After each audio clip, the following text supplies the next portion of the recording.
날마다 솟는 샘물과 함께하는 오늘의 큐티 시간입니다. 11월 25일 수요일 오늘의 말씀은 신명기 32장 45절로 52절의 말씀입니다. 모세가 이 모든 말씀을 온 이스라엘에게 말하기를 마치고 그들에게 이르되,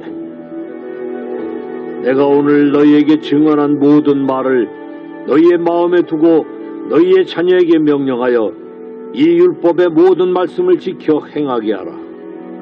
이는 너희에게 헛된 일이 아니라 너희의 생명이니 이 일로 말미암아 너희가 요단을 건너가 차지할 그 땅에서 너희의 날이 장구하리라.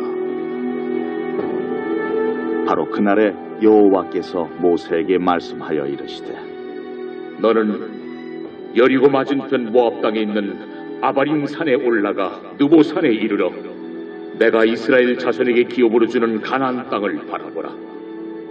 내 형 아론이 호르산에서 죽어 그의 조상에게로 돌아간 것 같이 너도 올라가는 이 산에서 죽어 내 조상에게로 돌아가리니, 이는 너희가 신광야 가데스의 무리바 물가에서 이스라엘 자손 중 내게 범죄하여 내 거룩함을 이스라엘 자손 중에서 나타내지 아니하는 까닭이라. 내가 비록 내가 이스라엘 자손에게 주는 땅을 맞은편에서 바라보기는 하려니와 그리로 들어가지는 못하리라. 새로운 아침입니다. 엘샤다이, 하나님은 전능하신 분이십니다. 신명기 32장은 매우 깁니다. 52절까지 있습니다. 1절부터 52절까지 전체가 모세의 노래입니다. 모세는 죽음 직전에 이 노래를 지어서 이스라엘 백성들에게 날마다 부르게 했습니다. 그런데 이 노래 가사가 매우 암울합니다.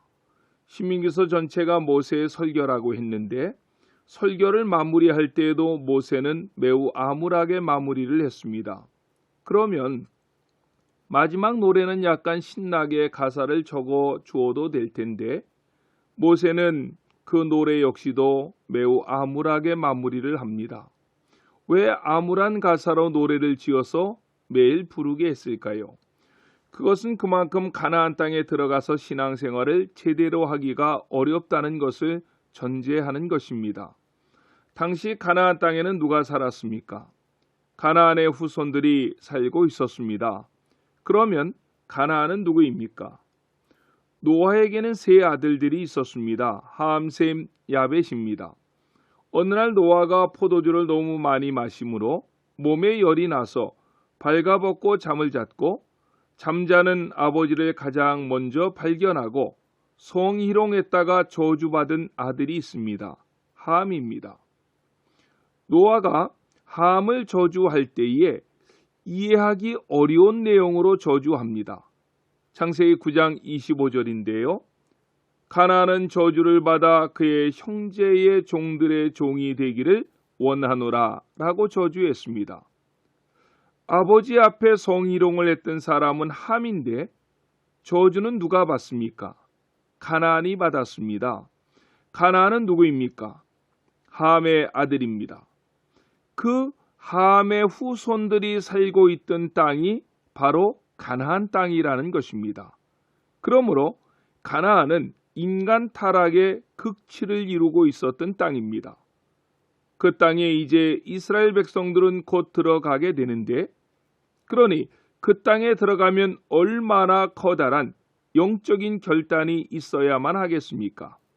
하지만 모세가 40년간 광야 생활에서 겪은 이스라엘 백성들의 신앙과 삶을 되돌아보면 모세는 마음껏 축복할 수만 없었던 것입니다. 그래서 축복보다는 10배는 더 강한 임팩트, 자극을 줄 수 있는 저주로 노래를 지어서 날마다 부르게 했던 것입니다. 저는 이 노래를 마무리하는 내용을 가지고 말씀을 준비하면서 모세가 얼마나 이스라엘 백성들이 복받기를 원했으면 그렇게까지 했는가 하는 모세의 마음을 충분히 이해할 수가 있었습니다. 모세의 원래의 그 마음이 46절로 47절에 고스란히 나타납니다. 그들이 이르되 내가 오늘 너희에게 증언한 모든 말을 너희가 마음에 두고 너희의 자녀에게 명령하여 이 율법의 모든 말씀을 지켜 행하게 하라. 이는 너희에게 헛된 일이 아니라 너희의 생명이니 이 일로 말미암아 너희가 요단을 건너가 차지할 그 땅에서 너희의 날이 장구하리라. 아멘. 여기서 우리가 눈여겨보아야 할 것은 모세는 그 설교를 듣는 백성들을 향해서만 말씀하고 있지 않았다는 것입니다. 46절을 다시 보십시오.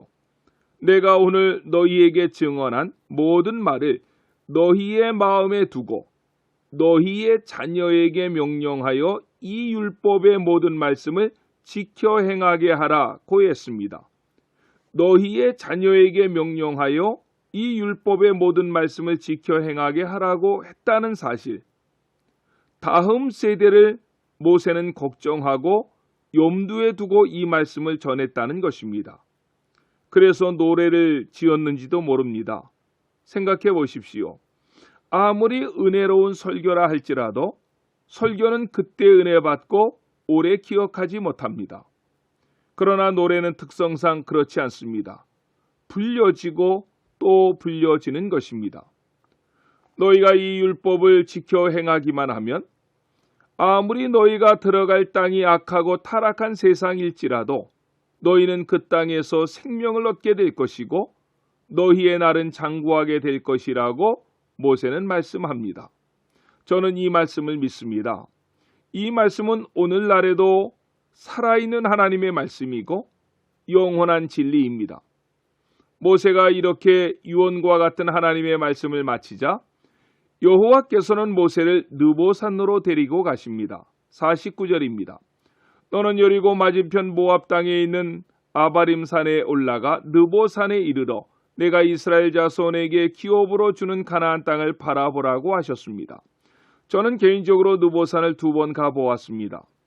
뉴욕에서 목회할 때 뉴욕교회 성경 공부팀을 이끌고 다녀왔고 2016년도 안천교회 제1회 성지순례팀을 이끌고 가보았습니다.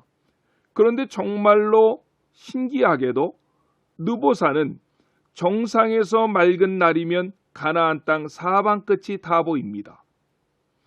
하지만 10여 년 가이드를 하신 분의 말을 따르면 맑은 날이 1년 365일 중에 30일 정도밖에 없다고 합니다. 자기도 수십 번 느보산에 올라왔지만 맑은 날 가나안 땅 사방을 다 보았던 경험은 2-3번밖에 없다고 했습니다. 그런데 저는 2번 다 너무 맑은 날에 느보산 정상에서 가나안 땅을 내려다볼 수 있는 은혜를 받았습니다. 정말 이스라엘 땅 경계 사방이 다 보였습니다. 하나님은 그 느보산으로 모세를 부르면서 너무나 안타까운 말씀을 하십니다. 50절로 51절입니다. 네 형 아론이 호르산에서 죽어 그의 조상에게로 돌아간 것 같이 너희도 올라가는 이 산에서 죽어 네 조상에게로 돌아가리니 이는 너희가 신광야 가데스의 무리바 물가에서 이스라엘 자손 중 내게 범죄하여 내 거룩함을 이스라엘 자손 중에 나타내지 아니한 까닭이라고 했습니다. 너는 무리바 사건으로 인해서 가나안 땅에는 들어가지 못하게 될 것이라고 말씀하고 있는 것입니다. 무리바 사건은 민수기 20장 11절로 13절 말씀에 나오는데 무리바라는 말은 다툼이라는 뜻입니다. 이스라엘 백성들이 덥고 힘들대다 물도 없자 심하게 그곳에서 다투었던 모양입니다. 그래서 모세가 하나님 앞에 기도하는데 하나님은 반석을 명하여 물을 내어 그 백성들로 하여금 마시게 하라고 민수기 20장 8절에서 말씀합니다. 그런데 모세가 반석을 명하여 물을 내라는 하나님의 명령을 받고도 감정을 절제하지 못하여 그 반석을 2번 쳐서 물을 냅니다. 하나님의 일을 하면서 하나님의 거룩함을 드러내지 못하고 감정 절제에 실패한 것입니다. 그래서 민수기 20장 12절을 보면 곧바로 하나님은 말씀하십니다. 내가 이스라엘 자손의 목전에서 내 거룩함을 나타내지 아니한 고로 너희는 이 회중을 내가 그들이 준 땅으로 인도하여 드리지 못하리라고 하셨습니다. 시편 저자는 시편 106편 33절에서 그들 때문에 모세가 재난에 이르렀다고 주석했습니다. 교회의 영적인 지도자는 항상 조심해야 합니다. 거룩한 일을 하면서도 감정 조절에 실패하고 하나님의 거룩함을 드러내지 못하면 자신뿐만 아니라 공동체에 큰 해악을 가져다 주는 것입니다. 마지막 52절입니다. 내가 이스라엘 자손에게 주는 땅을 맞은편에서 바라보기는 하려니와 그리로 들어가지는 못하리라 하시니라. 저는 모세를 생각할 때 매우 안타까운데 그래도 52절에서 위로를 받습니다. 내가 이스라엘 자손에게 주는 땅을 맞은편에서 바라보기는 하려니와 라고 하신 말씀입니다. 바라보게 하신다는 것은 동참케 하셨다는 말이 아닙니까? 하나님도 모세를 생각할 때 안타까우셨다는 것입니다. 그래서 멀리서 바라보는 특권을 주신 것입니다. 모세는 위대한 지도자입니다. 오늘날에 이런 지도자가 이 나라에, 우리의 교단에, 교회에 필요합니다. 모세와 같지는 못하겠지만 모세를 닮으려고 날마다 발버둥하며 주님의 사역을 감당해 나가시는 우리 모두가 되시기를 예수님의 이름으로 간절히 축원합니다. 아멘. 기도하겠습니다. 사랑과 은혜가 풍성하신 하나님 아버지 감사합니다. 오늘은 모세의 노래 마지막 부분을 함께 보았습니다. 모세의 마음이 하나님의 마음일진데 그 마음을 우리가 깨닫게 하여 주시옵소서.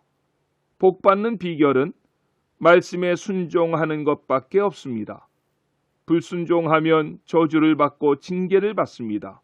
이것은 오늘날에도 동일합니다. 오늘 하루도 순종하며 사는 삶이 되게 해 주시옵소서. 예수님의 이름으로 간절히 기도드렸습니다. 아멘.